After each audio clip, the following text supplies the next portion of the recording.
Lucille woke to the smell of damp straw and something metallic she couldn't quite place. For a moment, she thought it was all a dream. Then the cold hit her. Not air conditioning cold, the kind of cold that seeps into your bones and leaves your clothes damp against your skin. She bolted upright too quickly, and pain split across the sides of her head. The room tilted violently as her stomach lurched. Hay scratched and itched against her palms. It wasn't a dream. And she wasn't home. She was in a cell.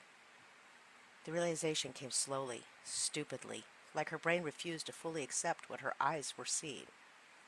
Stone walls, slick with moisture and moss, surrounded her on two sides. Two buckets set in opposite corners of the tiny room, one filled with water, the other empty. She shuddered at the thought of what it was meant for. There were no windows, only the pale flicker of torchlight beyond the iron bars, casting long, shifting shadows through the corridor outside. Lucille stared at the nearest torch, trying desperately to force some kind of logic into the situation. A prank. Some elaborate college hazing ritual. Maybe a fraternity or a sorority.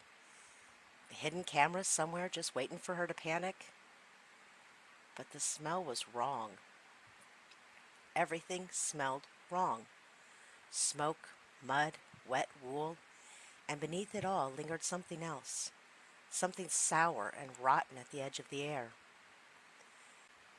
Somewhere, deeper in the building, voices echoed through the halls, shouting, laughing, a sudden scream that cut off almost as quickly as it started. None of the words meant anything to her. It wasn't just an accent, it was an entirely different language. Panic crawled slowly up her throat, tightening with every breath. No, no, no, no! Her voice bounced harshly against the stone walls, rattling faintly through the iron bars. The corridor outside fell quiet.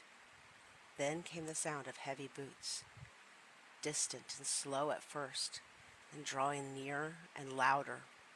Lucille scrambled backwards into the far corner of the cell, her spine pressing hard against the damp stone as she strained to see through the darkness beyond the bars. At, at first, all she saw was a shadow. Then torchlight glinted against the steel. A sword rested against the stranger's hip, one hand loose around its hilt. He barked something sharp at her. Lucille only stared. I I don't understand you, she whispered. The man's expression darkened. Then his eyes dropped to her clothes, and whatever crossed his face terrified her far more than the sword at his side.